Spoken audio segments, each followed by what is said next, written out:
আমাকে এখানে তুলে এনেছেন কেন? আমি এখন কোথায়? হু আর ইউ? কেউ কথা বলছেন না কেন? আমার চোখের বাঁধন খুলে দিন প্লিজ। এতক্ষণ যে কথা বলছিল সে আমাদের গল্পের নায়িকা রিয়া। ওই চুপ, কোনো কথা বলবি না। তোর সাহস কি করে হয় আমাকে রেখে অন্যজনকে বিয়ে করার? কি আপনি? আর আমাকে এইভাবে বেঁধে রেখেছেন কেন? প্লিজ আমার চোখের বাঁধনটি খুলে দিন। রিয়ার কথার মতো ছেলেটি তার চোখের বাঁধন খুলে দিল। এইবার বলেন কে আপনি? কি বলছো তুমি? আমাকে চিনতে পারছো না?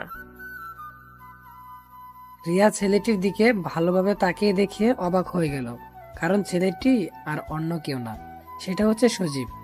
তাদের বাসার পাশে তার বাসা। তার এক ক্লাস সিনিয়র, তারা একই কলেজে পড়তো। দেখে পাগল পাগল লাগতো আর কেমন যেন। তো তার বর্ণনা দেই।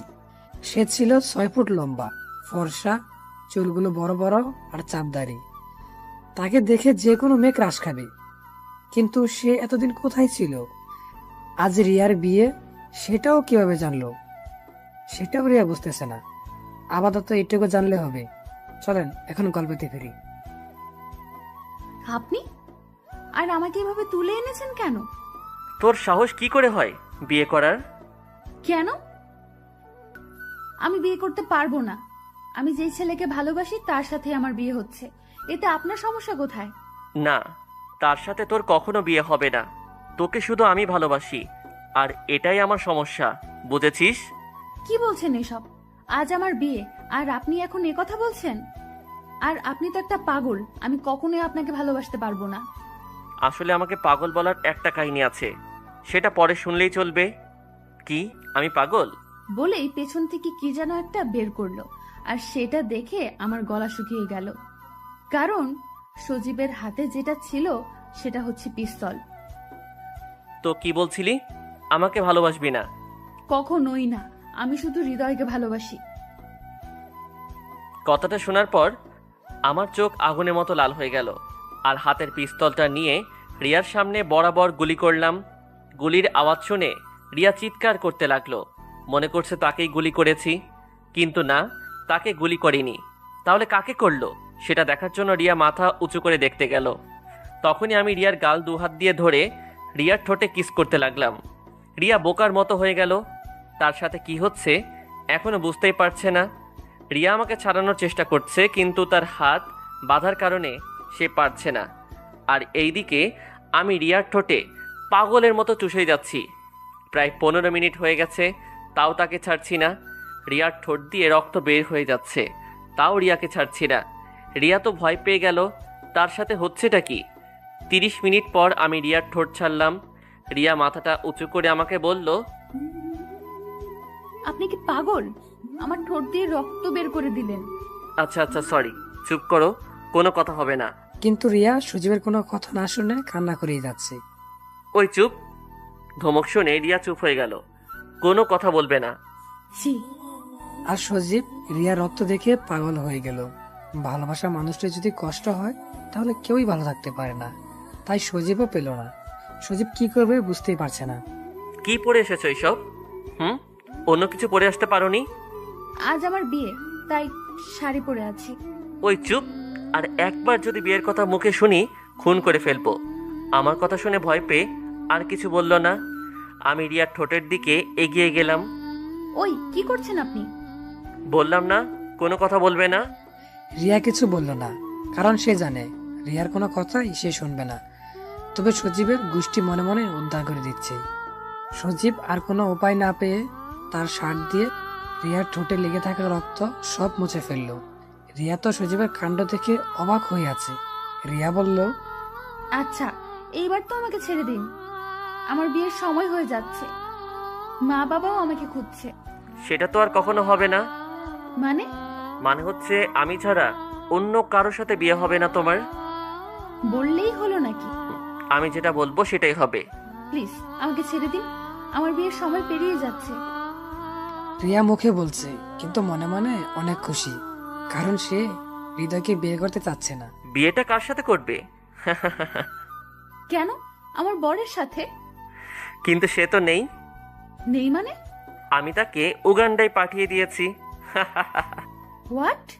হুম, তাকে আমি দেশের বাইরে পাঠিয়ে দিয়েছি, আর এমন কাজ করেছি যাতে সে আর দেশে আসতে না পারে। তাহলে এখন আমার কি হবে? বলেই রিয়া নেকা কান্না করতে লাগলো, কিন্তু মনে মনে অনেক খুশি হয়েছে। সেটা তো সজীবকে বুঝতে দেওয়া যাবে না। আচ্ছা, আমরা এখন কোথায়? বিশাল এক জঙ্গলের মধ্যে। কি? আমার অনেক ভয় লাগে জঙ্গল। আরে পাগলি, ভয় পাচ্ছ কেন? আমি তো আছি। সেটাই তো বেশি ভয়। কি বললে? না না, কিছু না। আমার অনেক খিদে লেগেছে, আমাকে খেতে দিন কিছু প্লিজ। এই জঙ্গলের মধ্যে খাবার কোথায় পাবো? সেটা আমাকে নিয়ে আসার সময় মনে ছিল না? ফল আছে, খাবে? তাড়াতাড়ি নিয়ে আসেন। বলে আমি বাইরে চলে আসলাম, আর বাহিরে আসতেই বন্ধুদের সাথে দেখা। কিরে, কোথায় যাচ্ছিস? এই তো একটু বাজারে যেতে হবে। তো তোরা কেমন আছিস? ভালোই, তোকে তো এখন দেখাই যায় না। কোথায় থাকিস?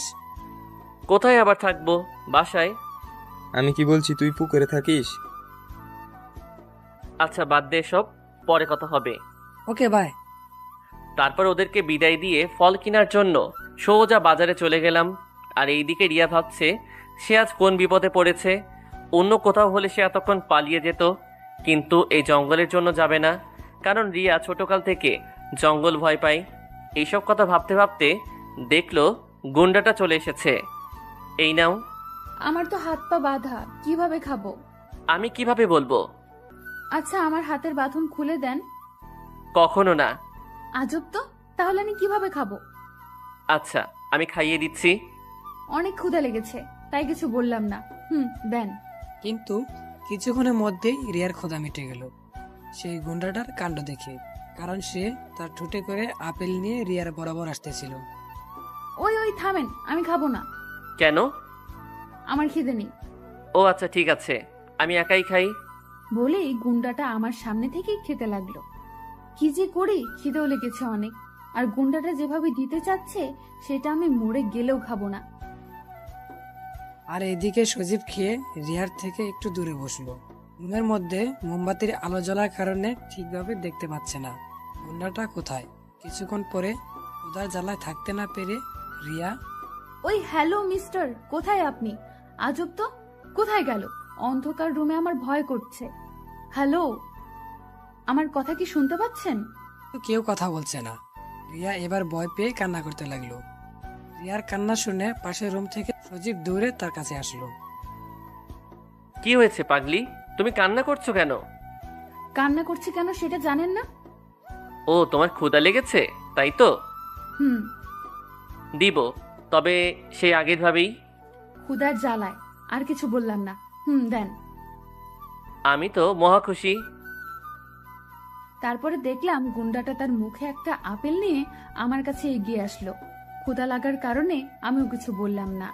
ও একেবারেই আমার ঠোঁটের বরাবর চলে এসেছে। আর উপায় না পেয়ে আমি তার ঠোঁটের কাছে গিয়ে আমার ঠোঁট দিয়ে আপেলটাকে কামড় দিলাম। আপেলটা কামড় দেওয়ার সময় আমার ঠোঁটের সাথে ওনার ঠোঁট লেগে গেল। এভাবে 4টা আপেল খেলাম। পৃথিবীতে এইভাবে কেউ আপেল খেয়েছে কিনা সেটা আমি জানি না, তবে আজ আমি এই গুন্ডার কাছ থেকে শিখলাম। থ্যাঙ্কস। কেন? এমন একটা স্পেশাল মুহূর্ত দেওয়ার জন্য।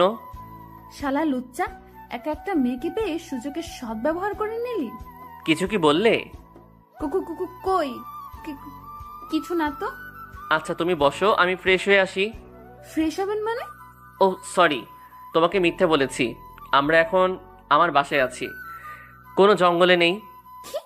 আমার সাথে এত বড় মিথ্যা কথা বলেছেন? আগে জানলে আমি তখনই পালিয়ে যেতাম। সেই জন্যই তো তোমাকে বলি নাই বেবি। What baby? মানে বাবুর আম্মু। কে বাবুর আম্মু? আমার সামনে যে বসে আছে, তবে এখনো হয়নি, তবে আজই হয়ে যাবে। মানে? মানে আজ আমাদের বিয়ে। কি? এই বিয়ে আমি কখনোই মেনে নিব না। তুমি না মানলেও চলবে, আমি তো মেনে নিব। দেখেন ভাই, আমি আপনার পায়ে ধরি, প্লিজ আমার এমন সর্বনাশ করবেন না। ওই তোর ভাইয়াকে? হ্যাঁ, আমি কোন জন্মের ভাইয়া তোর? রেগে যাওয়ার কারণে সজীবের চোখ লাল বর্ণের হয়ে গেছে, তাই দেখে রিয়ার গলা শুকিয়ে গেল। সরি সরি, আর কখনো বলবো না। মনে থাকে যেন। জি, একটা কথা বলবো। আরে একটা কথা কেন, কিছুক্ষণ পরেই তুমি আমার বউ হয়ে যাবে। একটা কেন, যতটা ইচ্ছা বলো। বেটা গুন্ডা বলে কি, তাকে আমি কখনোই বর হিসেবে মেনে নিব না। কি বললে? না মানে বলছি, আমি একটু জল খাবো। আচ্ছা বসো, আমি এখনই নিয়ে আসছি। আমি তো বসেই আছি, উঠে তো দাঁড়াতে পারবো না, যেভাবে আমাকে বেঁধে রেখেছেন। তুমি পালিয়ে যাবে বলেই তো বেঁধে রেখেছি। আচ্ছা এবার খুলে দেন, আমি পালাবো না। সত্যি তো? হুম। তারপরে আমি রিয়ার বাঁধন খুলে দিলাম। বাঁচলাম। বেটা আমাকে যেভাবে বেঁধে রেখেছিল মনে হচ্ছে আমি কোনো চোর। কিছুক্ষণ পরে আমি একটা গ্লাসে করে জল নিয়ে আসলাম। এই নাও জল। তারপরে রিয়া জল খেতে লাগলো। জল এখনো খাওয়া হয়নি। হঠাৎ করে ওই বেটা আমাকে কিস করতে লাগলো। আমার মুখে জল থাকার কারণে কোনো কথাও বলতে পারলাম না, কিন্তু ওই বেটা আমার ঠোঁট কামড়িয়ে ধরে আছে। আল্লাহ গো, আমি কোন বিপদে পড়লাম। প্রায় 10 মিনিট পর আমাকে ছেড়ে দিল। ওই, আপনি কি মানুষ না অন্য কিছু? কেন? আমাকে দেখে কি মনে হয়? আপনাকে দেখে আস্ত একটা লুচু মনে হয়। ইস, নিজের বরকে কি কেউ এভাবে বলে? ওই কে আমার বর? আমি তোমার বর, বুঝলে? আর তার সার্টিফিকেটটা কিছুক্ষণ পরে পেয়ে যাব। কোনো জন্মেও পাবেন না। সেটা কিছুক্ষণ পরে বুঝতে পারবে। এই তো, এই সুযোগে ওই বেটা যখন বাথরুমে ঢুকবে তখন আমি পালিয়ে যাব। কি, পালিয়ে যাওয়ার চিন্তা করছো নাকি? না না, তা করব কেন? সেটা কখনো মনেই করবে না। তারপর যেই বাথরুমের মধ্যে ঢুকেছে আমি ওই সুযোগে বের হয়ে আসার জন্য যে দরজায় হাত দিলাম তখনই অ্যালার্ম বেজে উঠলো। আর ওই বেটা গুন্ডাটাও বের হয়ে আসলো। তার দিকে তাকিয়ে আমার চোখ বড় বড় হয়ে গেল, কারণ তার শরীরে একটা টাওয়াল ছাড়া আর কিছুই ছিল না। তার বুকে ঘন কালো লোম দেখা যাচ্ছে। আমার জায়গায় যদি অন্য কোনো মেয়ে হতো তাহলে তার লোম দেখেই ক্রাশ খেত। ওই মেয়ে, তুমি আমার কথা বুঝো না? আমি তো বাইরে যেতে চাচ্ছিলাম। থাক, আর মিথ্যা বলা লাগবে না। আমার সাথে চলো। কোথায়? বাথরুমে। কেন? কারণ তুমি আবার পালিয়ে যাবে তাই। না, আমি আর পালাবো না। আর কোনো কথা শুনতে চাই না। এই বলে বেটাটা আমাকে কোলে করে বাথরুমের মধ্যে নিয়ে গেল। এখানে আমি কি করব? আমি গোসল করব, তা তুমি দেখবে। আমার লজ্জা লাগছে, প্লিজ আমাকে যেতে দিন। আরে বরকে দেখতে লজ্জা কিসের? কোনো কথা বলবে না, চুপচাপ দাঁড়িয়ে থাকবে। আর না করলে বুঝতেই তো পারছো। না না, থাক, আমি কিছু করছি না। কি ছেলে রে বাবা, একটুও লজ্জা নেই। মনে মনে বললাম, ওই বেটা গোসল করছে আর আমি চোখ বন্ধ করে আছি, আমাকে পেছনে ঘুরতেও দিচ্ছে না। বেটা বলে আমার মুখ দেখবে আর গোসল করবে, তাই আমি চোখ বন্ধ করে দাঁড়িয়ে আছি। হঠাৎ আমার ঠান্ডা লাগছে, কেন বুঝলাম না তো। চোখ খুলে দেখি গুন্ডাটা জল দিয়ে ভিজিয়ে দিয়েছে। ওই ওই করছেনটা কি? কেন, দেখতে পাচ্ছ না? আমাকে ভিজিয়ে দিলেন কেন? আরে বউ আর বর তো একসাথে গোসল করে, তাই না? দেখেন, আমি কিন্তু আপনার বউ না। না, তবে হতে কতক্ষণ? আমি আর কিছু বললাম না, কারণ আমার কথা কিছুতেই শুনবে না। আচ্ছা, এইবার আমার কাছে এসে আমাকে জড়িয়ে ধরো তো, আমার ভীষণ ঠান্ডা লাগছে। মানে? বাংলা বোঝো না? হুম। আমি বলছি আমরা এখন রোমান্স করব। কখনো না। তুমি করবে না, কিন্তু আমি তো করব। আর আমাকে জোর করে করতে হলে আমি কি করব সেটা তুমি ভালো করেই জানো। আমি আর কোনো কথা না শুনে তাকে সরাসরি জড়িয়ে ধরলাম, কারণ বেটা লুচুকে বিশ্বাস নেই। এই তো আমার লক্ষ্মী সোনা, আমার কথা কত সুন্দর করে শুনছে। তারপর দুজনে গোসলটা শেষ করে বাইরে বের হলাম। রিয়াকে নিয়ে আমার রুমে চলে গেলাম। আমার রুমে রিয়া এসে তো হা হয়ে গেল, কারণ আমার রুমে শুধু তার ছবি। সে এত ছবি কোথায় পেল? আমি তো কিছুই বুঝতে পারলাম না। আর ছবিগুলো অনেক জায়গায় তোলা, কিন্তু বেশি দিন আগের ছবি না। তার মানে সে আমাকে কিছুদিন আগে থেকে ফলো করে, আর আজ আমাকে তুলে নিয়ে এসেছে। এখন কি করে বাসায় যেতে পারবো? ওই কি ভাবছো? ভাবছি আপনি আমাকে ভিজিয়ে দিলেন, এখন আমি কি পরবো? কেন, আমার জামা কাপড় পরবে? উপায় না পেয়ে আর কি করব, তাই গুন্ডাটার কাপড় পরতে হবে এখন। আচ্ছা দেন। তারপরে গুন্ডাটা তার আলমারির মধ্যে একটা প্যান্ট আর একটা শার্ট দিল। এই নাও, এইগুলা পরো। ওইগুলো আমি পরবো? তাছাড়া এখন আর কোনো উপায় নেই। বিকেলে গিয়ে তোমার সবকিছু নিয়ে আসবো, এখনকার মতো পরো। আচ্ছা, আপনি এবার বাইরে যান, আমি চেঞ্জ করব। বারে, বরের সামনে চেঞ্জ করলে সমস্যা কোথায়? কি? যা শুনেছো তাই, আমি কোথাও যাব না, এখানেই থাকবো। প্লিজ বোঝার চেষ্টা করেন। যেতে পারি, তবে একটা শর্তে, আমাকে একটা চুম্মা দিতে হবে। কি? কখনোই না। তাহলে আমিও যাব না। কি যে করি হে সৃষ্টিকর্তা, তুমি আমাকে কোন জায়গায় পাঠালে? কোনো উপায় না পেয়ে বললাম, আচ্ছা আসেন এদিকে।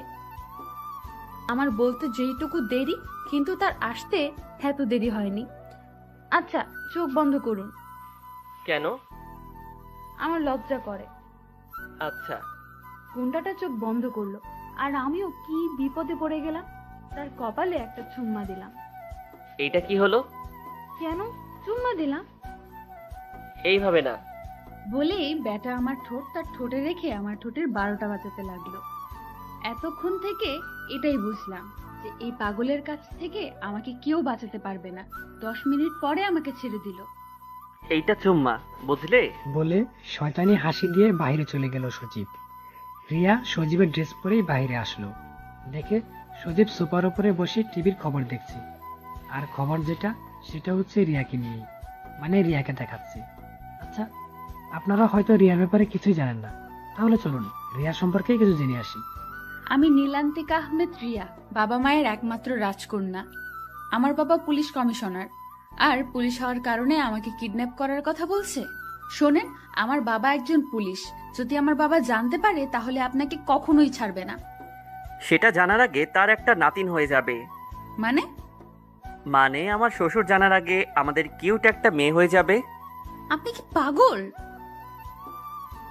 কেন? এই যে আপনি সব সময় একটু একটু না, অনেক বেশিই বোঝেন। সেই জন্যই তো তুমি আমার হলে। আল্লাহ গো, খার কাছে আসলাম। আচ্ছা, তোমার কি কি লাগবে বলো, আমি এখন মার্কেটে যাব। আমার কিছু লাগবে না, আমি বাসায় যাব। সেটা তো যাবই, কিন্তু 1 বছর পরে। 1 বছর পরে কেন? কারণ আমাদের সাথে লতাও যাবে, তাই।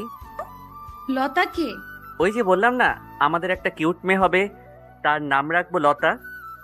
আল্লাহ গো, কি হলো? আমি পাগল হয়ে যাব। কিছুই হওয়া লাগবে না, শুধু আমার হয়ে থাকলেই হবে। আচ্ছা আপনি বাইরে যান তো, আমি একটু একা থাকবো। আচ্ছা, তবে পালিয়ে যাওয়ার চেষ্টা করবে না। যান এবার আপনি। পরে গুন্ডাটা চলে গেল, আর আমি অন্য কোনো চিন্তা না করে বাসার মধ্যে ঘুরতে লাগলাম। এত বড় বাড়ি রাতে তুলে এনেছিল, তাই কিছুই বুঝতে পারিনি, কিন্তু এখন বুঝতে পারছি। এভাবে 2 ঘন্টা ধরে বাসার মধ্যে ঘুরতে লাগলাম। সন্ধ্যা হয়ে গেল, কিন্তু গুন্ডাটা এখনো আসছে না কেন? ভয় লাগছে আমার। হঠাৎ কারেন্ট চলে গেল, আমি তো ভয়ে শেষ। এখন অন্ধকারে কিভাবে থাকবো?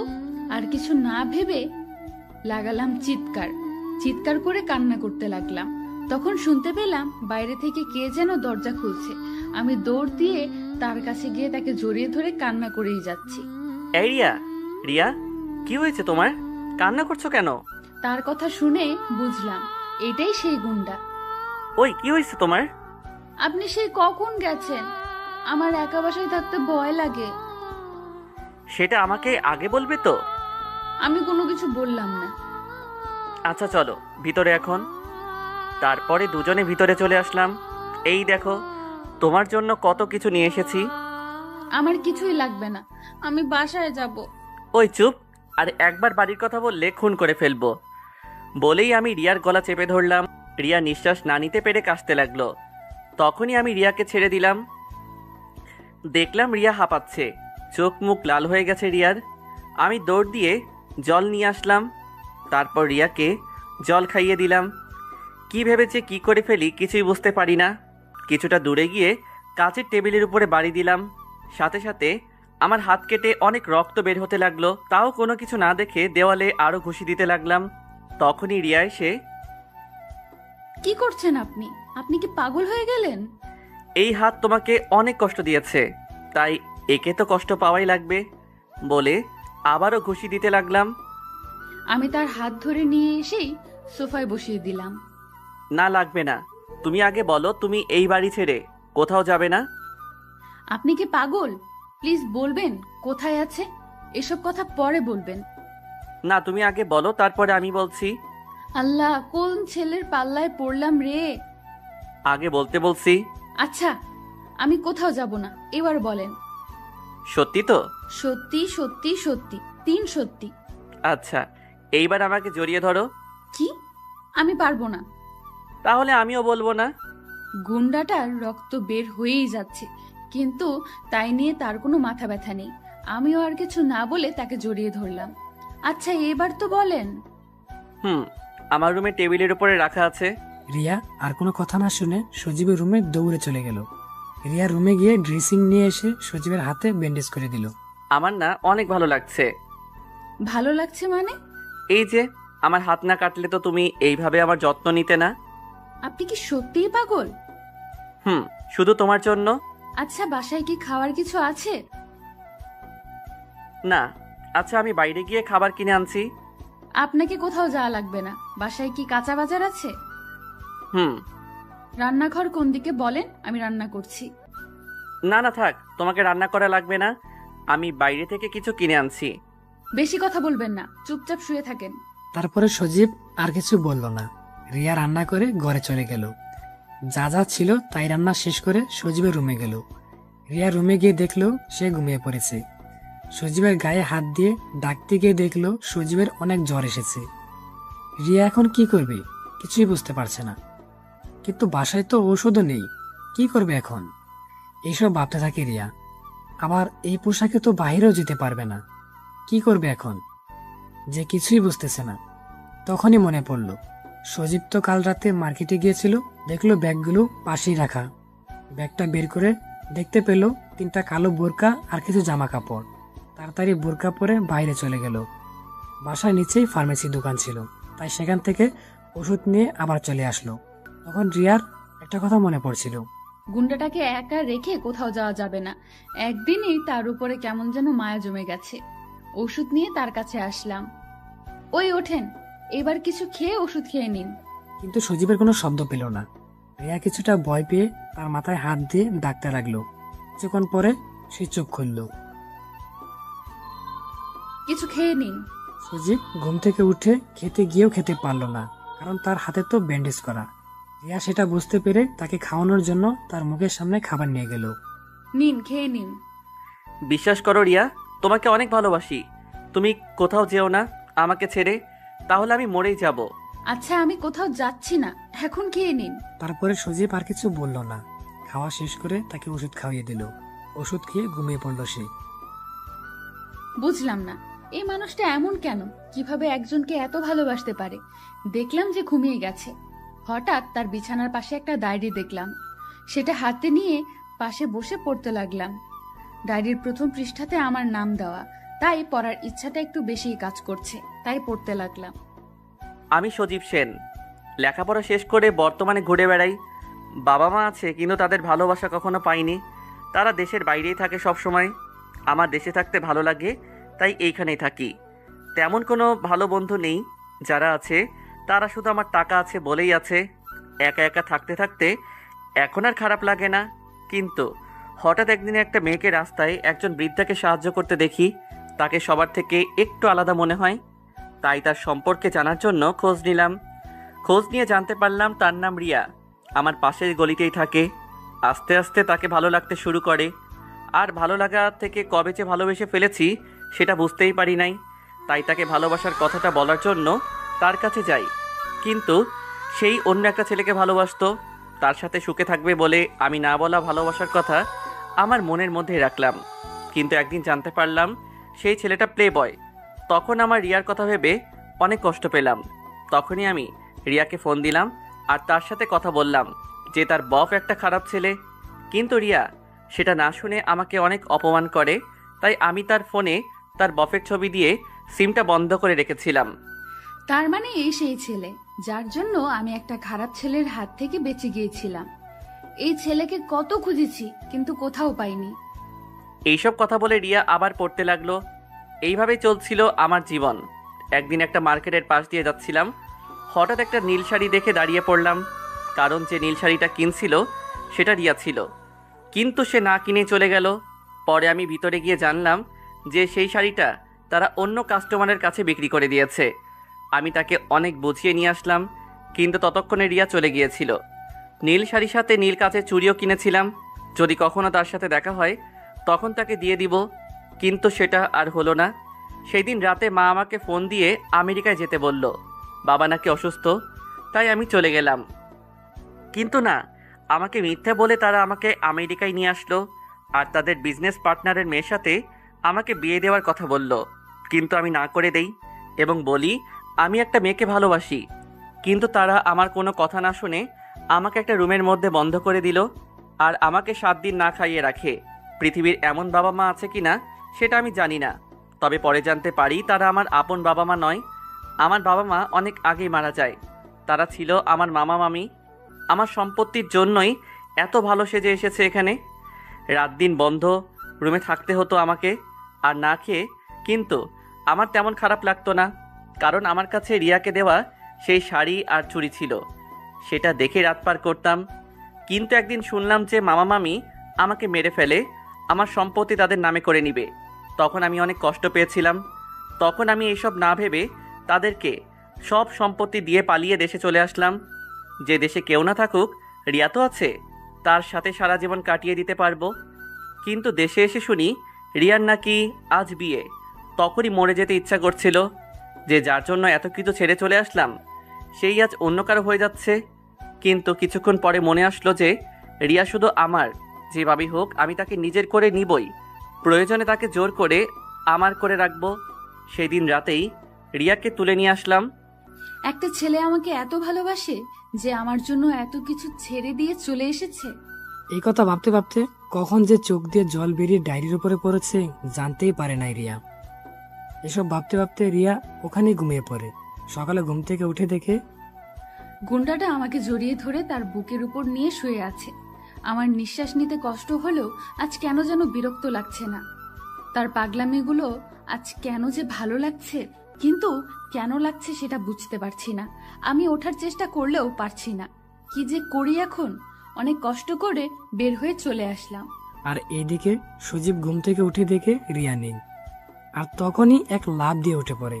সারা রুমে খুঁজতে থাকে, কিন্তু কোথাও পায় না। তারপরে ছাদে যায়, কিন্তু কোথাও পায় না। বারান্দায়, রান্নাঘরে, টিভির রুমে, কোথাও গিয়ে পায় না। সজীব প্রায় পাগলের মতোই হয়ে যায়। মাথা নিচু করে টেবিলের পাশে বসে পড়ে। তখনই বাথরুম থেকে কিসের যেন শব্দ শুনতে পেল। সে তখনই বাথরুমের কাছে গিয়ে শাওয়ারের শব্দ শুনতে পেল। রিয়া, জি, কিছু বলবেন? বাইরে আসো তাড়াতাড়ি। সজীবের কথার মতো রিয়া বাহিরে আসলো। রিয়াকে দেখে সজীব জড়িয়ে ধরল আর গালে কপালে চুমু দিতে লাগলো। আর এমন ভাবে জড়িয়ে ধরেছে যেন রিয়াকে তার কাছ থেকে কেউ কেড়ে নিয়ে যাবে। আর রিয়াও সজীবের সাথে সায় দিতে লাগলো। আর এইদিকে সজীব কান্না করছে। ওই, আপনি কান্না করছেন কেন? জানো আমি কতটা ভয় পেয়ে গিয়েছিলাম। সারা বাড়ি তোমাকে খুঁজে কোথাও পাচ্ছিলাম না। আমি তো মনে করেছিলাম তুমি চলে গেছো। পাগল, তার জন্য কি কান্না করতে হবে? আমি যে তোমাকে কতটা ভালোবাসি সেটা তুমি কখনোই বুঝবে না। বুঝেছি বলেই তো মেনে নিয়েছি আপনাকে গুন্ডা। কি বললে? বলছি আমি কখনো যাব না আপনাকে ছেড়ে। কি সত্যি? হুম। রিয়ার কথা শুনে সজীব রিয়াকে কুলে তুলে নিয়ে ঘোরাতে লাগলো আনন্দের সাথে। এই কি করছেন? পড়ে যাবো তো। আরে পাগলি, তুমি পড়বে কেন?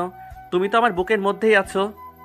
আচ্ছা, আপনি কি সারা জীবন এমনই পাগল থাকবেন? আমি এমনই পাগল থাকবো আর এইভাবেই তোমাকে ভালোবেসে যাব। আমিও সেটাই চাই। কিছু বললে? বলছি এবার তো আমাকে নিচে নামিয়ে দেন। না, আজ সারাদিন তোমাকে কোলেই রাখবো। আল্লাহ গো, কি বলে এই গুন্ডাটা? আচ্ছা, তুমি মনে মনে কি বলো কিছুই বুঝি না। কিছু না, আমাকে নামিয়ে দেন প্লিজ। কেন? একটু কাজ আছে। কি কাজ? বলা যাবে না, জরুরি কাজ আছে, প্লিজ যেতে দিন। কি এমন কাজ যে বরকেও বলা যাবে না?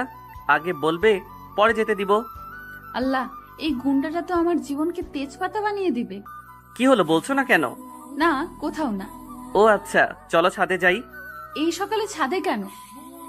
বউয়ের সাথে ছাদে যেতে সকাল আর বিকেল লাগে নাকি? ওই হ্যালো মিস্টার, এখনো আমি আপনার বউ হইনি। ও তাই তো, আমার তো মনেই নেই। আচ্ছা এখানে দাঁড়াও, আমি আসছি। যান যান। কিন্তু সজীব বলে উঠল, না না, তুমিও চলো, কারণ আমি তো বলেছি তোমাকে আজ আমি কোলে থেকে নামাবো না। না, হ্যাঁ। তারপর সজীব রিয়াকে কুলে করেই তার বেডরুমে নিয়ে গেল। আর তখনই একটা ফোন আসলো। 20 মিনিটের মতো কার সাথে যেন কথা বলল, আবার আসতেও বলল। আমিও কিছু বুঝলাম না। আচ্ছা, আপনি কাকে আসতে বললেন? সেটা কিছুক্ষণ পরে বুঝতে পারবে। তাই আমিও আর কিছু বললাম না। কিছুক্ষণ পরে দেখলাম কলিং বেল বেজে উঠল। এই বাসায় কেউ এসেছে? প্লিজ এবার তো আমাকে নিচে নামিয়ে দেন, প্লিজ। বললাম না বেশি কথা বলবে না। সজীবের কথা শুনে আমি গাল ফুলিয়ে তার কোলে বসে থাকলাম। সজীব ব্যাপারটা বুঝে আমার গাল দুইটা টেনে টমেটোর মতো লাল করে দিল। এই এই, আমার গাল টানছেন কেন? ইস, আমার বইয়ের গালগুলো এত সুন্দর, তাই না টেনে পারলাম না। ওই আবার বউ? বউকে তো বই বলবো, তাই না বউ? বউ বউ বউ? ওই কে আপনার বউ? কেন, তুমি হবে। আর এখনই। মানে? কিছু না বলে গুন্ডাটা দরজা খুলে দিল। আর দরজার ওপাশের লোকটা দেখে আমি অবাক হয়ে গেলাম। কারণ এই নামান আমাকে, লোক এসেছে তো। কেন? তোমাকে তো আগেই বলেছি নামাবো না। কিন্তু কাজী এই বাসায় কেন? ওই যে তোমাকে বউ বউ করলে রাগ করেছিলে তাই। কিন্তু তার জন্য কাজী কেন? কারণ এখন তোমাকে পার্মানেন্ট বউ করে নিব, তাই। আর তুমি রাগ করতে পারবে না বউ বলে ডাকলে। কি? না, আমি কখনোই বিয়ে করতে পারবো না। মানে তুমি করবে? তোমার আরো কেউ আছে বিয়ে করবে। তাহলে আমার তাদের সাথেই বিয়ে করান। আমি পারবো না। বেশি কথা বললে এইখানে থেকে নিচে ফেলে দিব কিন্তু। ওই না। আমাকে ভয় পেতে দেখে গুন্ডাটা হাসতে লাগছে। তাহলে কি দাঁত বন্ধ করে হাসবো? তাই তো ভুলেই গেছিলাম, দাঁত না বের করলে হাসবে কি করে? রিয়ার এমন ভাব দেখে সজীব আর কাজী সাহেবও হাসতে লাগলো। ওই কাজী সাহেব, আপনি হাসছেন কেন? কই না তো। আচ্ছা, এসব কথা বাদ দিন। কাজী সাহেব, এবার আপনি বিয়ের কাজ শুরু করেন। বাবা, কিন্তু পাত্রীকে তো আগে কুলে থেকে নামাও। সেটা আপনাকে দেখা লাগবে না। আপনি বিয়ে পড়াবেন নাকি সেটা বলেন। কাজী যেহেতু হয়েছি, বিয়ে তো এখন পড়াতেই হবে। কাজীর কথা শুনে রিয়ার কোথাও না তাকিয়ে সজীবের বুক বরাবর তার মুখ ডেকে রাখলো। সজীব আর কিছু বলল না, পাশের সোফায় বসে পড়ল। আর রিয়া এখনো তার কুলেই আছে। আচ্ছা বাবা, তোমার বাবা মার নাম বলো। আর মামুনি, তোমার বাবা মার নাম বলো। তারপরে আমরা আমাদের বাবা মার নাম বললাম। আচ্ছা বাবা, এইবার বলো কবুল। কবুল কবুল কবুল। আলহামদুলিল্লাহ। এইবার মামুনি বলো। আবুল আবুল আবুল। মামুনি এমন বলতে হয় না। না, আমি বিয়ে করব না। কেন মামুনি? এই লোকটা ভালো না, পচা। ওই কি বললে? আর একবার বলো। না, কিছু না। কবুল কবুল কবুল। আলহামদুলিল্লাহ। এই তো লক্ষ্মী বউ আমার। শালা লুচ্চা বেটা, বিয়ে করেই বউ বউ করা শুরু করে দিয়েছে। ওই কি বললে? না না, কিছু না। আপনি তো আমার একমাত্র বর, আপনাকে কি আমি কিছু বলতে পারি? রিয়ার এমন কাণ্ড দেখে সজীবের সব রাগ গলে গেল। আর রিয়া তো এটার জন্য এমনটা করেছিল। কিন্তু বেটা আমার চালাকি ধরে ফেলে। বেটা কাজের সামনে আমাকে কিস করতে লাগলো। নাউজুবিল্লাহ, এ কোন যুগ আসলো রে বাবা! এখন তো মুরব্বি মানে না। কাজের কথা শুনে আমি তো লজ্জায় আর তার দিকে তাকাতে পারলাম না। দেখলাম সুজিত মানিব্যাগ থেকে টাকা বের করে কাজী সাহেবকে দিল আর তাকে এখান থেকে যেতে বলল হাতের ইশারায়। কাজীও বিনা টিকিটে সিনেমা না দেখে চলে গেল। কাজী চলে যাওয়ার পরে আমি জোর করে তাকে ছাড়িয়ে নেব ভাবলাম। ওই মিয়া, আপনার কি লজ্জা শরম বলতে কিছুই নেই? বউয়ের সামনে আবার কিসের লজ্জা? তাই বলে কাজীর সামনে এমন করতে হবে? কেন, কাজী সাহেব কি বিয়ে করার সময় এমন করে নাই? সেটা আমি কি করে জানবো? আচ্ছা, এসব কথা বাদ দিবে, চলো। কোথায়? কোথায় মানে? বাসর ঘরে। কি কি বাসর মানে? বাসর মানে বোঝো না? বিয়ে করলাম, এখন তুমি আমার বউ, তাই বাসর করতে হবে। দিনের বেলায় কি বাসর হয় নাকি? বিয়ে এখন করলাম তাই বাসরও এখন। তাই বলে দিনে? উফ, এত কথা বলো কেন? বলেই আমি রিয়াকে বেডরুমের মধ্যে নিয়ে গেলাম, কিন্তু রিয়াকে নামাচ্ছি না। এটা দেখে রিয়া হাসতে লাগলো। আপনি তো আমাকে নামাতেই পারবেন না, তাহলে বাসর করবেন কি করে? কিন্তু রিয়ার হাসি বেশিক্ষণ থাকলো না, কারণ তার আগে রিয়া ঠোঁট বন্ধ করে দিয়েছে সজীবের ঠোঁট দিয়ে। সজীব রিয়ার ঠোঁট চুষেই যাচ্ছে, আর রিয়া তো তাকে ছাড়ানোর চেষ্টা করছে। কিন্তু একটা মেয়ে একটা ছেলের সাথে কিভাবে পেরে উঠবে? আর পেরে উঠারও কথা না। ভাই, আমি আর জোর না করে গুন্ডাটা যা করতে চাচ্ছে তাই করতে থাকুক, আমিও মাঝে মাঝে সায় দিই। কিন্তু এখনো ওর ছাড়ার নাম নেই। কি যে করি, তাই কোনো উপায় না পেয়ে তার ঠোঁটে হালকা কামড় দিলাম, আর তাকে কামড় দেওয়ার সাথে সাথে আমার ঠোঁট ছেড়ে দিল। কি হলো এটা? কই? কামড় দিলে কেন? তো কি করব, এইভাবে কি কেউ কিস করে? তো কিভাবে করে? অল্প একটু করে, তা না হলে তো দম বন্ধ হয়ে যেয়ে মরে যাব। তোমাকে কয় মিনিট ধরে কিস করছি জানো? 10 মিনিট? না, 45 মিনিট ধরে। কি, এত মিনিট কিস করেও আমি বেঁচে আছি কি করে? মানে? আমি তো টিভির মধ্যে দেখি গুন্ডারা কোনো মেয়েকে 10 মিনিট কিস করতে গেলে সে মেয়ে মরেই যায়। কি আমি গুন্ডা? তা নয় তো কি, এভাবে একটা অবলা মেয়েকে পেয়ে তাকে কিভাবে কিস করছেন? ইস, কি আমার অবলা রে! তোমার বর থাকতে তুমি এই কথা বলবে কেন? আমার বরটাও তো আমাকে মেরে ফেলতে চাচ্ছে। কিভাবে মেরে ফেলতে চাচ্ছি শুনি? এই যে কিস করে। আল্লাহ, কিস করলে কেউ কি মরে যায়? আচ্ছা সরি, আর করব না। দেখলাম অন্যদিকে মুখ ফিরিয়ে নিল, কিন্তু আমার কোল থেকে নামলো না। একটা কথা বলবো? সজীব কোনো কথা বলছে না। কি হলো, কথা বলছেন না কেন? তাও কোনো কথা নেই। আচ্ছা বাবা, সরি। এইবার তো আমার কথাটা শোনেন। কি কথা বলো? আমার দিকে তাকান। না, এইভাবে বলো। তা না হলে বলবো না। আচ্ছা, এইবার বলো। কিন্তু আমি এবার চুপ করে থাকলাম। কি হলো বলো। আগে চোখ বন্ধ করেন। না, তুমি আগে বলো। না, আপনি আগে চোখ বন্ধ করেন, তারপর বলবো। আচ্ছা, এই বলে আমি চোখ বন্ধ করলাম, আর সাথে সাথে রিয়া আমার ঠোঁটে কিস করতে লাগলো। আমি তো অবাক হয়ে রিয়ার দিকে তাকিয়ে আছি, কিছুই বুঝছি না আমার সাথে কি হলো এখন। আর রিয়া তো আমার কাজ করে যাচ্ছে। প্রায় 15 মিনিট পরে ছেড়ে দিল। এইটা কি হলো? কেন বোঝেন না? সব তো আমার মাথার উপর দিয়ে গেল। আচ্ছা থাক, কিছু বোঝা লাগবে না। তবে এই যে জেনে রাখেন, আমিও পারি। ইস, তাই নাকি? হুম। তবে এটা দারুণ ছিল। কোনটা? এই যে এত সুন্দর মিষ্টিটা। লজ্জা লাগে না বুঝি আমার? বলে আমার বুকের মধ্যে মুখ লুকালো। ইস, আমার বউটার তো দেখি অনেক লজ্জা। সেটা তো হবেই, সব মেয়েদের লজ্জা থাকে। তাই নাকি? জানতাম না তো। আপনি এসব জানবেন কি করে? আপনি তো শুধু... আমি শুধু কি? না না, কিছু না। আমি শুধু ঠোঁট তোমার চিনি, তাই তো? হ্যাঁ? এই বেটা ভূত নাকি? আমার মনের কথা কিভাবে জানলো? কিছু বললে? না। ও আচ্ছা। এভাবেই তাদের দিনটা পার হলো। পরের দিন সকালে রিয়া ঘুম থেকে উঠে বলল, আচ্ছা, অনেকদিন তো বাসায় যায়নি, আর তারাও আমাকে খুঁজে বেড়াচ্ছে, তাই আজ তাদের কাছ থেকে ঘুরে আসি আর তাদের এই কথাটা বলি। না, তোমাকে যাওয়া লাগবে না, তুমি আর আসবে না। আরে পাগল, আসবো না কেন? আপনি তো আমার বর, আর বরের কাছ থেকে কি কেউ দূরে থাকে? সত্যি আসবে তো? বাবা, আসবো। আচ্ছা, সাবধানে যাও, আমিও বের হব এখন। রিয়া তার বাবার বাসার দিকে যেতে লাগলো। এইদিকে আমি অফিসে যাওয়ার জন্য রেডি হয়ে বের হলাম। ওহ, আমি একটা প্রাইভেট কোম্পানিতে চাকরি পেয়েছি, 1 মাস হলো। আর নতুন অফিসে নতুন কলিগদের জন্য মিষ্টি নিয়ে গেলাম।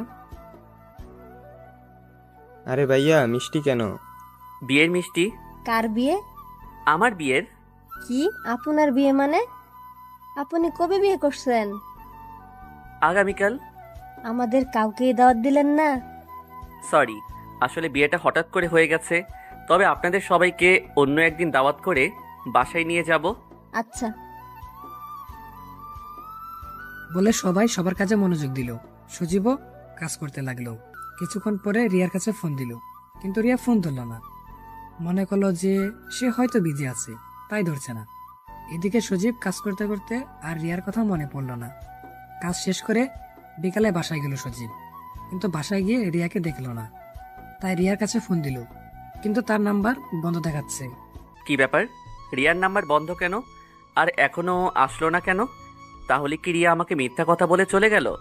না না, এ আমি কি বলছি? সজীব আর কিছু না ভেবে তখনই বের হলো রিয়ার বাসার উদ্দেশ্যে।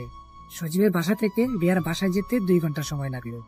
রিয়ার বাসায় গিয়ে দেখলো ওদের বাসার গেটে তালা দেওয়া আছে। তালা দেওয়া কেন? তাহলে রিয়ার বাবা মা কোথায় গেল? সজীব কিছুই বুঝতে পারছে না। তার মাথায় আস্তে আস্তে প্রেশার উঠে যাচ্ছে যে তার সাথে কি হচ্ছে। সজীব প্রায় পাগলের মতোই হয়ে গেল। রিয়াকে সারা শহর খুঁজতে লাগলো, কিন্তু কোথাও পেল না। সজীব কি করবে ভেবে পাচ্ছে না। রিয়ার কথা মাথায় নিয়ে রাস্তা পার হচ্ছিল, তখনই হঠাৎ করে পাশ দিয়ে একটা গাড়ি বের হলো। সেটা দেখার জন্য পিছে তাকাতেই পাশ থেকে আরেকটা ট্রাক এসে সজীবকে উড়িয়ে দিয়ে গেল। সজীবের সারা শরীর দিয়ে রক্ত বের হয়ে যাচ্ছে, কিন্তু তার সেদিকে কোনো নজর নেই। সে একটা কথাই চিন্তা করছে, যেভাবেই হোক রিয়াকে খুঁজে পেতেই হবে, হয়তো তার কোনো বিপদ পড়েছে। এইসব কথা ভাবতে ভাবতে সজীব ওঠার জন্য অনেক চেষ্টা করে, কিন্তু পারে না। আর পারবেই বা কি করে, তার তো পা ভেঙে গেছে। আর তার মাথায় অনেক পরিমাণে আঘাত লাগার কারণে তার মাথা জিনজিন করছে। কিন্তু সে এসবের কথা চিন্তা না করে দ্বিতীয়বারের মতো আবারও উঠতে যায়, কিন্তু সে এবারও উঠে দাঁড়াতে পারলো না। বাম পা ভেঙে যাওয়ার কারণে সেই পায়ে ভর দিয়ে দাঁড়াতে পারছে না। আমাকে যেভাবে হোক উঠতেই হবে। তারপরে সে তৃতীয়বারের মতো উঠে গেল, কিন্তু সে এবার বাম পায়ে ভর না দিয়ে ডান পায়ে ভর দিয়ে দাঁড়ানোর চেষ্টা করলো। আর ডান পায়ে কোনো সমস্যা না হওয়ার কারণে ঠিকভাবে দাঁড়াতে পারলো, তবে আর বাম পাটা বাজ হয়েই থাকলো। পায়ে হেঁটে চললো, আর সেই পাকে হেঁচড়ে চলতে লাগলো। উদ্দেশ্য ছিল রাস্তার ওই পাশে যাওয়ার। ওই পাশে রিয়ার এক বান্ধবী থাকে, তার কাছে যাবে। তাই সজীব দ্বিতীয়বারের মতো রাস্তা পার হওয়ার জন্য পা টেনে টেনে হাঁটতে লাগলো। এবার সে বেশিরভাগ রাস্তা পার হয়ে চলে এসেছে। তখন দেখলো একটা গাড়ি অনেক জোরে তার দিকে আসছে। সে তাড়াতাড়ি হাঁটতে চাইলো, কিন্তু তার পায়ের জন্য সে জোরে হাঁটতে পারলো না। ঠিক তখনই সে আবারও গাড়ির সাথে ধাক্কা খেলো, কিন্তু এবার আগেরবার চেয়ে বেশি ধাক্কা খেলো। আর সে ধাক্কা সামলাতে না পেরে রাস্তার পাশে একটা ল্যাম্পপোস্ট ছিল, তার সাথে তার মাথায় অনেক জোরে বাড়ি লাগে। বাড়ি লাগার সাথে সাথে সজীব অজ্ঞান হয়ে যায়। পরে তার সাথে কি হয় সেটা আর মনে নেই। আজ 1 বছর পরে সজীবের জ্ঞান ফিরল। সজীব চোখ খুলে দেখলো তার পাশে রিয়া বসে আছে। সজীব রিয়াকে দেখে সাথে সাথে শোয়া থেকে উঠতে লাগলো, কিন্তু তার শরীরে বল না থাকার কারণে সে উঠতে পারল না। এদিকে রিয়া সজীবের জ্ঞান ফেরা দেখে আনন্দে আত্মহারা হয়ে যায়। সে বিশ্বাসই করতে পারছে না যে আজ 1 বছর পর সজীবের জ্ঞান ফিরে আসবে। রিয়া ডাক্তারকে ডেকে আনলো। আমার তো বিশ্বাস হচ্ছে না, ইনি এতদিন পরে আবার জ্ঞান ফিরে পাবে। সৃষ্টিকর্তা সব কিছুই পারে। রিয়ার বাবা মাও আছে। আচ্ছা, আপনারা হয়তো কিছুই বুঝলেন না কি হলো সজীবের সাথে, আর রিয়াই বা কোথায় ছিল। তাহলে চলুন ফ্ল্যাশব্যাকে। 1 বছর আগে রিয়া বাসায় যাওয়ার পরে। কিরে মামুনি, তুই এতদিন কোথায় ছিলি? জানিস তোকে আমরা কত খুঁজেছি। কোথায় ছিলে মামুনি তুমি? আমি এই ঢাকা শহরে কত খুঁজলাম, কিন্তু কোথাও পেলাম না। আমি এতদিন এই শহরেই ছিলাম। কিন্তু আমি তো কোথাও পেলাম না। আচ্ছা তাহলে শোনো। তারপরে রিয়ার সাথে যা যা হয়েছে সব বলল। রিয়ার কথা শুনে তারা হাসবে না রাগ করবে কিছুই বুঝতে পারছে না। মানে হলো রিয়ার জন্য এত ভালো একটা বর পেয়েছে সেটা জেনে খুশি হবে, না রিয়াকে তুলে নিয়ে গেছিল সেটা শুনে রাগ করবে। যাই হোক, তারা আর কোনো কিছু না বলে বলল, আমি শুনে অনেক খুশি হয়েছি যে তোর বরটা অনেক ভালো। আর জানিস, সব বাবা মাই চায় তার মেয়েকে ভালো একটা ছেলের সাথে বিয়ে দিবে। বাবা, আমি সত্যিই খুব ভাগ্যবান। আমরা তখন কথা বলতেছিলাম, হঠাৎ বাবার ফোনটা বেজে উঠল। বাবার কাছে কে যেন ফোন দিল। কি বলছেন? আমি এখনই আসছি। বাবা, কি হয়েছে? তারপরে বাবার কথা শুনে আমি তাড়াতাড়ি, বাবার এক বন্ধুর অ্যাক্সিডেন্ট করে, তাই শুনে আমরা তাড়াতাড়ি বের হয়ে যাই। আর তাড়াহুড়ো করে গাড়িতে ওঠার সময় আমার ফোনটা কোথায় পড়ে গেল বুঝতেই পারিনি। পরে সজীবের কাছে ফোন দিতে যেতে ফোনটা আর খুঁজে পাইনি। আর সজীবের নাম্বার মনে না থাকার কারণে ফোনও দিতে পারি নাই। তাই ভাবলাম কাল সকালে তার সাথে কথা হবেনি। কিন্তু এই একটা দিনের জন্য আমার জীবনে এমন একটা দিন নেমে আসবে সেটা আমি কখনোই ভাবতে পারি নাই। আমরা হাসপাতাল থেকে রাত 9টার দিকে বাসায় যাচ্ছিলাম, তখন দেখলাম রাস্তার উল্টো পাশে একটা ছেলে গাড়ির সাথে ধাক্কা খায়। আর ল্যাম্প পোস্টের সাথে বাড়ি খেয়ে নিচে পড়ে। সেটা বাবা দেখে তাড়াতাড়ি গাড়ি থামায়। কি হয়েছে বাবা? ওইখানে একটা ছেলে অ্যাক্সিডেন্ট করেছে। তারপরে আমরা সেইখানে যাই, আর গিয়ে যা দেখলাম তাতে করে আমার মুখ দিয়ে আর কোনো কথা বের হচ্ছে না। আমি পড়ে থাকা ব্যক্তিকে জড়িয়ে ধরে কান্না করতে লাগি, কারণ মাটিতে পড়ে থাকা ব্যক্তিটা আর কেউ না, আমার সজীব। বাবা মা আমার এমন ব্যবহার দেখে বুঝে যায় যে এইটা অন্য কেউ না, আর সাথে সাথে সজীবকে নিয়ে হাসপাতালে চলে আসি।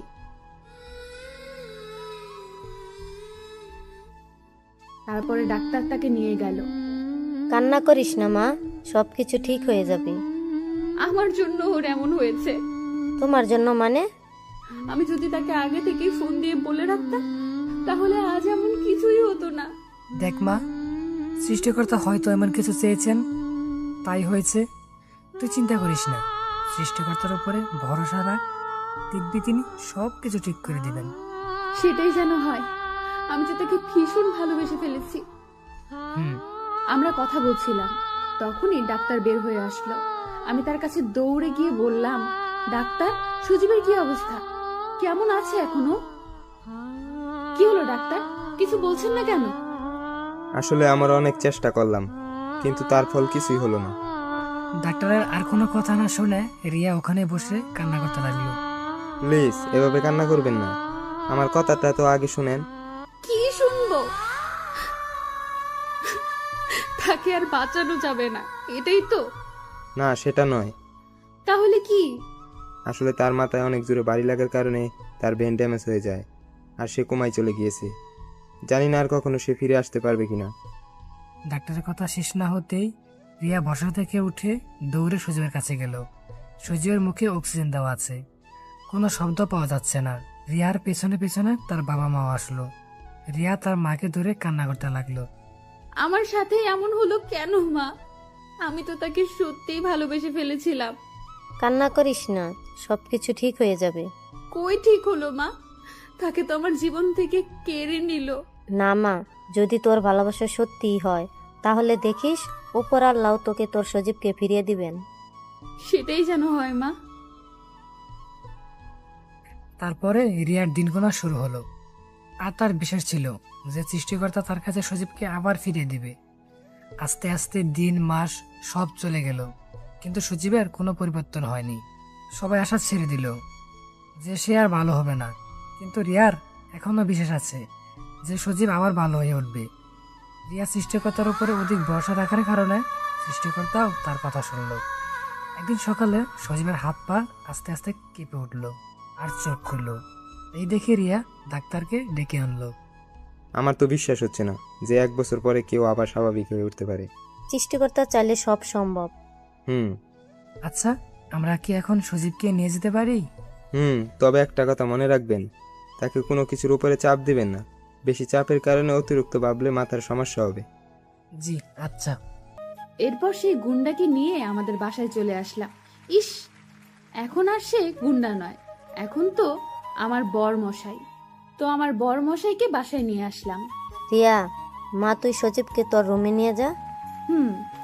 তারপরে আমি তাকে নিয়ে আমার রুমে আসতে লাগলাম। আমি আগে আগে আর সে আমার পেছনে পেছনে। তখনই সে আমাকে ডাক দিল। রিয়া, জি। তোমাকে একটু ধরে হেঁটে যাই। তার মুখে আমার ডাক শোনার পরে আর কিছুই বলতে পারলাম না। কতদিন তার মুখে আমার নাম শুনি নাই। তারপরে সজীব রিয়াকে ধরে হাঁটতে লাগলো। জানো রিয়া, তোমাকে কতদিন পরে আজ আবার কাছে পেলাম। আপনি তো কিছুই বুঝতে পারেননি, আমি বুঝেছি। আপনাকে এত কাছে রেখেও আপনার সাথে কথা বলতে পারিনি। যদি আমি মরে যে। রিয়া সজীবকে জড়িয়ে ধরে কান্না করতে লাগলো। এই পাগলি, কান্না করছো কেন? আপনি এই কথা কখনোই বলবেন না। আচ্ছা, বলবো না, তবে একটা শর্তে। কি শর্ত? এখন থেকে আমাকে তুমি করে বলতে হবে। কিন্তু। কোনো কিন্তু নাই, এখনই বলো। আচ্ছা, কাল থেকে বলবো। কাল না, এখনই বলো। আচ্ছা। কি হলো বলো। আচ্ছা, আপনার হাতটা কি ধরতে পারি? উফ, আবার আপনি? ও সরি, তোমার হাতটা কি একটু ধরতে পারি? নিজের বরের হাত ধরার কি পারমিশন নেওয়া লাগে? তাই তো। রিয়ার এমন কাণ্ড দেখে সজীব হাসতে লাগলো। তুমি হাসছো কেন? এই যে, আগের রিয়াকে দেখে। আগের রিয়া মানে? আমার বাসায় যে রিয়া থাকতো ভয়ে ভয়ে। সেটা তো আপনার বাসা ছিল, সরি, তোমার বাসা।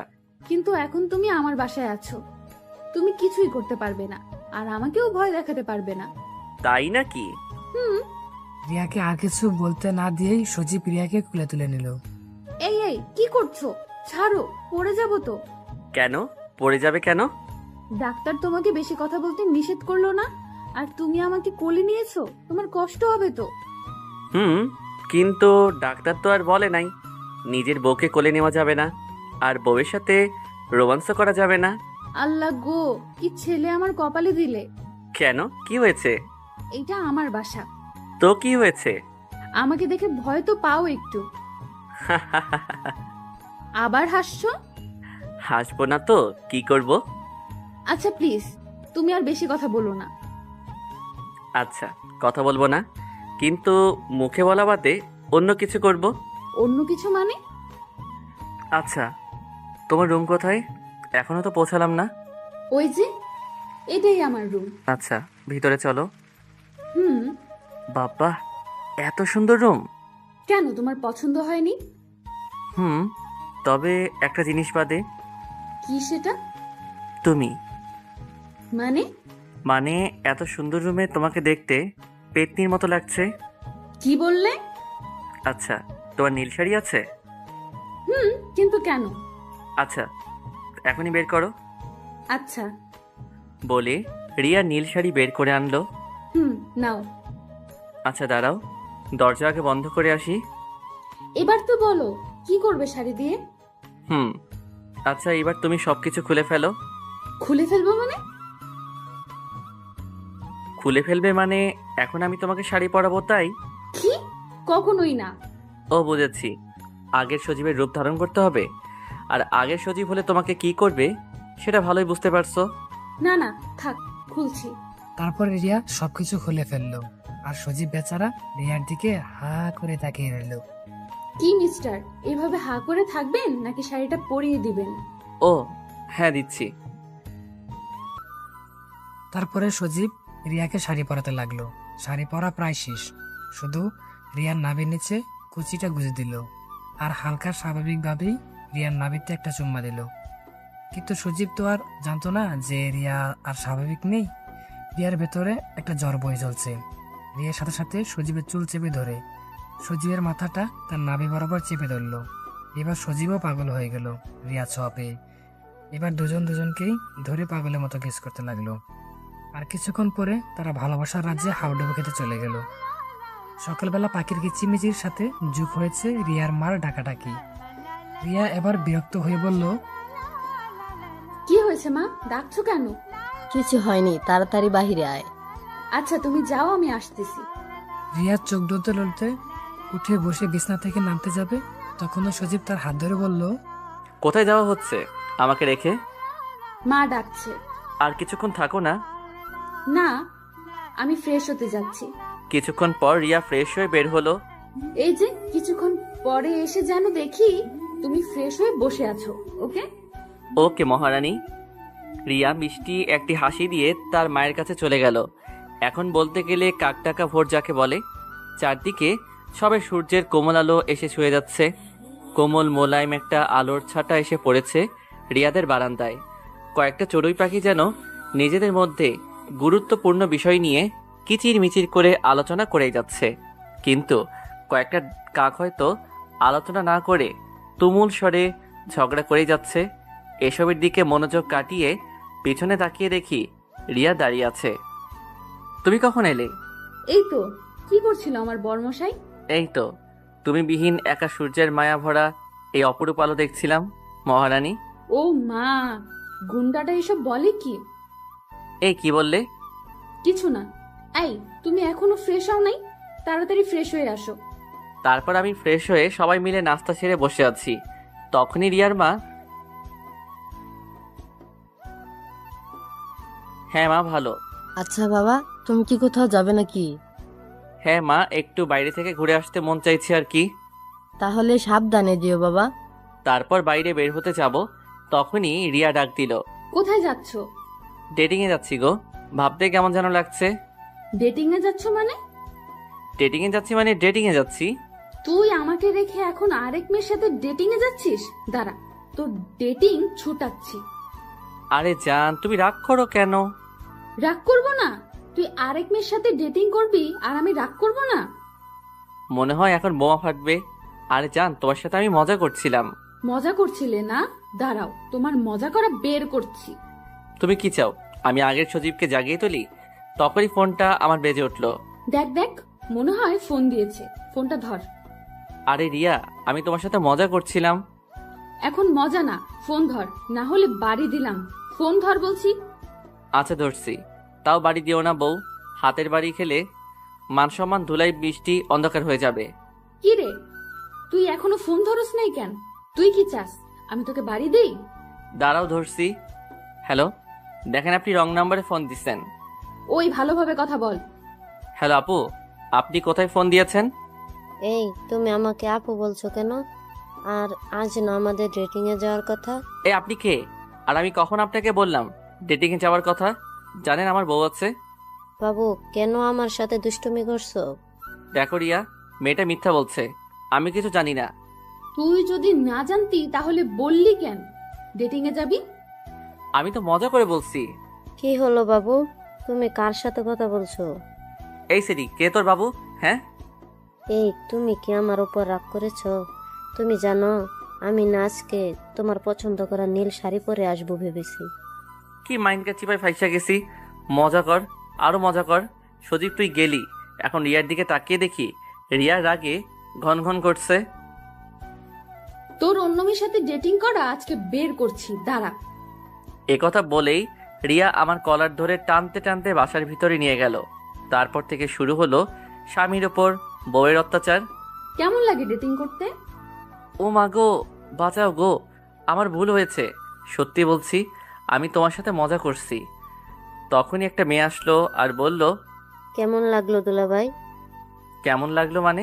মিথ্যা বলে লাভ নাই, সবই সত্যি দেখেছি। তার মানে তুমি সবই দেখেছো? হুম। মান সম্মান মনে হয় সব শেষ হয়ে গেল। কিছু বললেন দুলাভাই?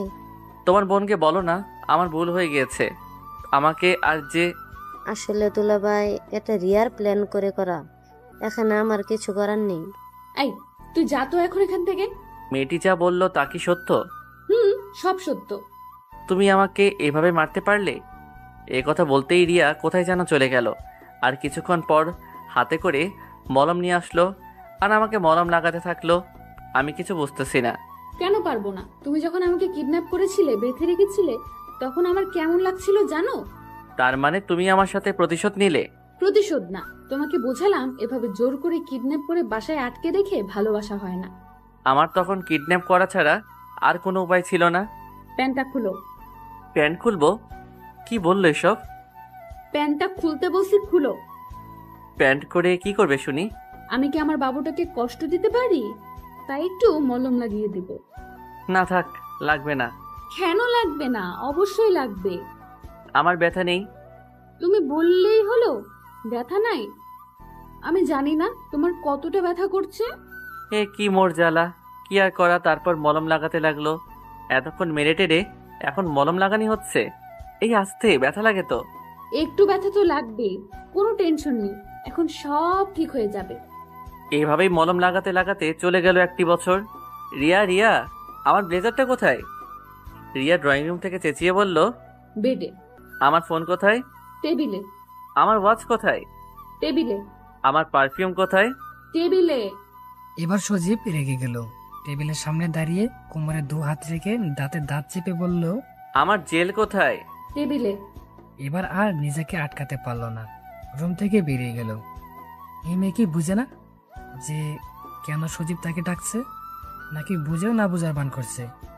সজীব ড্রয়িং রুমে এসে দেখলো রিয়া সোফায় বসে খুব মনোযোগ সহকারে টিভি দেখছে, তাও আবার জবা। সজীব রেগে রিয়ার কাছে গিয়ে রিয়াকে আচমকা কোলে তুলে নিয়ে নিজের রুমে এসে দরজা লক করে দিল। এটা কি হলো? তুমি আমাকে এভাবে নিয়ে আসলে কেন? যারা ভালো কথায় বোঝে না তাদের আঙুল বাঁকা করে বোঝাতে হয়। রিয়াকে কোল থেকে নামাতে নামাতে বলল সজীব। মানে কি? দেখছিলে না আমি কাজ করছিলাম?